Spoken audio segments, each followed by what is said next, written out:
Hi, I'm David Berson. I'm Cumberland Advisors Chief U.S. Economist here at Camp Kotok, and I'm going to be talking to Kathleen Bostjancic, who is the Chief Economist at Nationwide Insurance.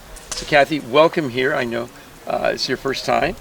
Are you enjoying fishing? Oh, absolutely. The whole environment is wonderful. I'm so happy I finally made it to Camp Kotok. Fantastic. I mean, the nice thing about it is the ability to talk to people. So we're going to talk to you about your outlook for the economy. And let's just start with hard landing, soft landing.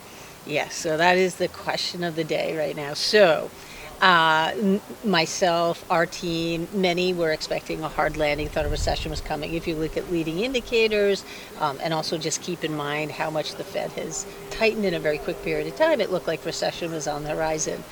We still holding on to that view, but it is delayed. And it may not actually take place until next year, but the odds of a soft landing, frankly, have gone up greatly. The incoming data, second quarter particularly, third quarter looks like it's starting off on a strong footing as well. So there are many factors at play, but it's kind of, I think of it as this long shadow from COVID. We had a lot of fiscal stimulus that went in the pipeline. The Fed, of course, added to that, had a lot of monetary stimulus. But you have pent-up demand, pent-up savings on the consumer's behalf. And I think what was a surprise to us is that the labor market has remained so strong. Companies, but, in retrospect, it makes sense. Like when you look back, you say, of course, maybe we should have anticipated this continued demand for the consumers, which then necessitates that companies have to hold on to the workers or even hire more. Well, if the economy is going to continue to grow, and eventually we'll get a recession, Yes. maybe late this year or next year, is the Fed going to continue to tighten? So that's another great question, and I think the risk is that they do have to do further tightening, but our official baseline is that they're done tightening. I think the Fed is embarking upon an interesting paradigm right now, where they're going to keep the nominal Fed funds rate at an elevated or restricted level for longer than they normally do. At least that's what we think. At the same time, inflation should continue trending lower. So the real Fed funds rate actually gets tighter during this period. And this is a new paradigm because we're just in a totally different context right now, where we have high inflation that sort of allows the Fed to hold on. And they need to hold on because they don't want inflation to resurface or reunite and start to be more of an issue.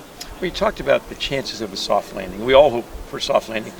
They occasionally occur, but that would require inflation to come down more, and in some cases substantially more, and stay there. What are the things that would get inflation to come down and stay lower without a recession? So originally we did think it would have to take a recession or a notable rise in the unemployment rate, and not just a couple of tenths or so.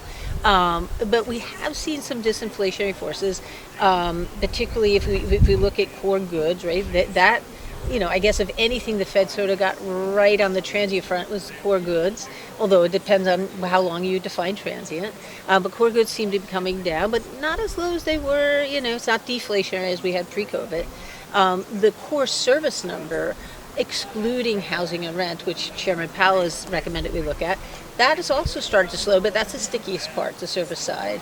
Now, when we look at rental or housing, we've done some econometric work. David, you have actually asked us that question, so I had the team take a look at it, and we do see housing inflation notably slowing, over the next couple of quarters. So, the lags there between changes in real-time rents and home prices eventually feeds through to CPI. So I think, home prices continue to decelerate, it will start to decelerate in a material way.